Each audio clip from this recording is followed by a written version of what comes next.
Alors, cette année, on célèbre le 25e anniversaire de l'adoption de la loi sur l'équité salariale. Le chemin parcouru pour y arriver n'a vraiment pas été un long fleuve tranquille. D'ailleurs, le combat parlementaire a duré des années et a vu quelques changements de gouvernement. Et si je comprends bien, c'est un exemple de solidarité féminine qui a traversé les lignes de parti qui est derrière cette réussite qui vous est créditée. Alors, tout en nous parlant de cette expérience, quelle est votre analyse des avancées pour les femmes grâce à cette loi? Jacqueline, si vous permettez, je vais saluer Mme Houdard. Tantôt, vous avez mentionné que Emmanuelle Houdard était dans l'assistance et elle est la présidente de la CNSST, là, mais elle fut la rédactrice de la loi. Et donc, il y a 25 ans, et c'est grâce à elle, elle a introduit dans la loi cette notion qu'il s'agissait d'un droit, et cette notion de droit de la personne là, qui, en fait, a pu être invoquée pour contester finalement toutes les offensives qui se sont faites et qui se font encore devant les tribunaux contre cette loi, parce que c'est une loi d'application. Alors, je pense qu'on le dit très rapidement, à travail égal, salaire égal existe déjà au Québec et au Canada dans les chartes, mais c'est à travail équivalent, salaire égal. Alors, ça introduit cette notion de valeur, en fait, à valeur égale.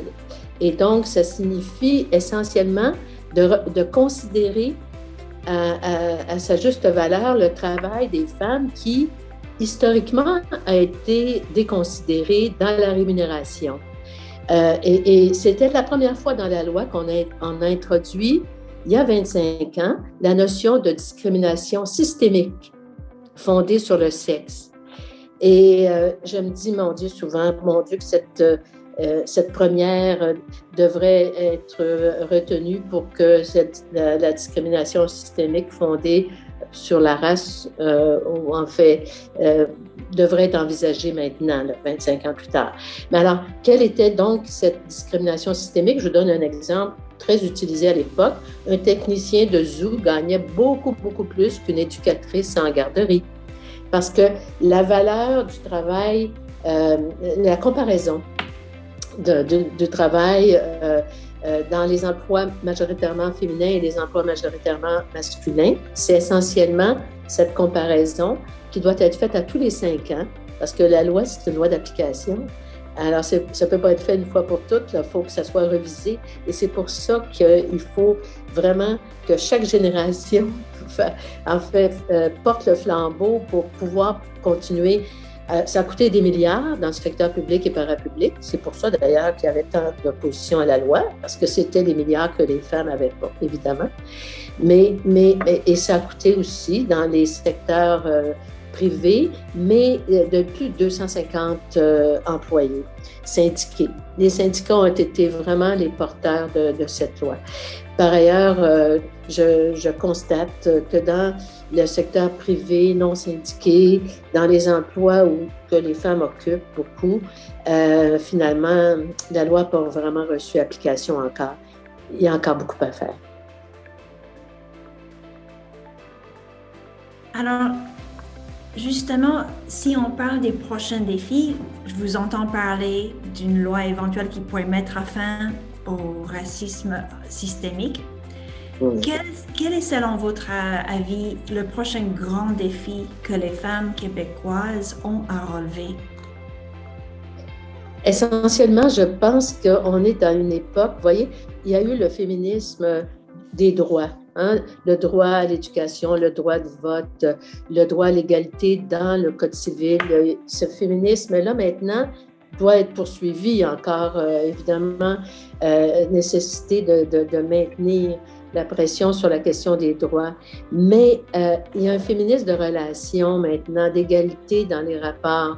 Je dirais, par exemple, ce qu'on doit maintenir, je dirais essentiellement ce tribunal spécialisé dans les cas de violence conjugale, de crimes sexuels.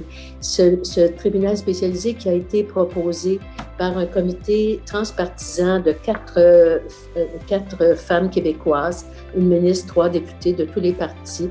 Ce tribunal spécialisé est essentiel. Première des choses, on est dans cette époque-là. Il faut, quand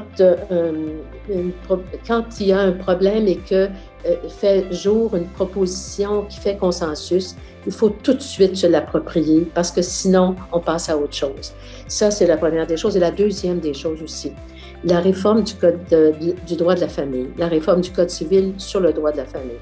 Il faut vraiment on soit époux, en fait, ou en conjoint de fait, surtout qu'au Québec, 60% des enfants naissent dans les couples de fait, là. Il faut absolument qu'il y ait des droits similaires.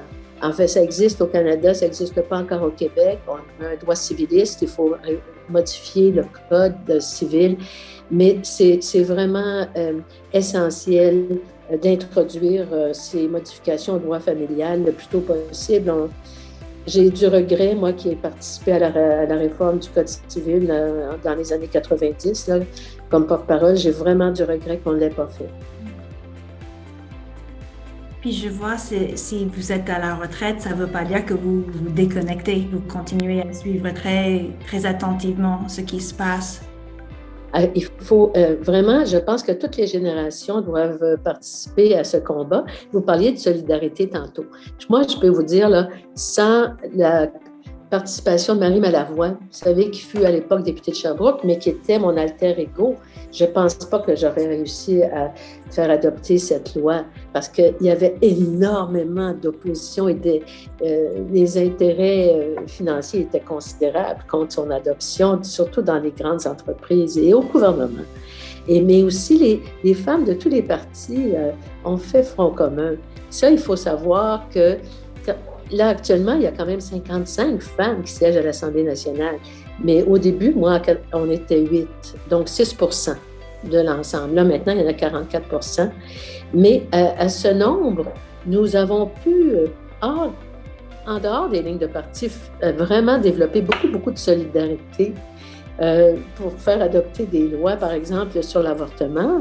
Le Québec a réussi, ce n'était pas une loi parce que c'était de compétence fédérale, mais a décidé de ne plus poursuivre, entre autres, Harry Morgane-Dallaire, de mettre fin, en fait, aux poursuites et de compenser les interruptions de grossesse par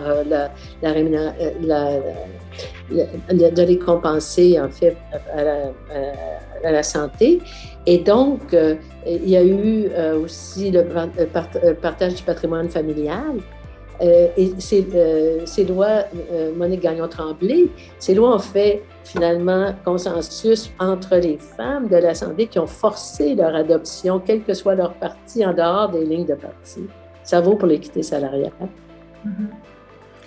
Et c'est une stratégie qu'on peut continuellement mettre en œuvre, n'est-ce pas? Écoutez, il existe un Boys Club. Ça, il existe dans toutes les institutions. Et donc, il faut qu'il y ait un Women's Club. C'est la seule façon, le Women's Club, qu'on puisse poursuivre la voie de l'égalité et du progrès pour les femmes. Bien dit. Merci beaucoup, Madame Arad.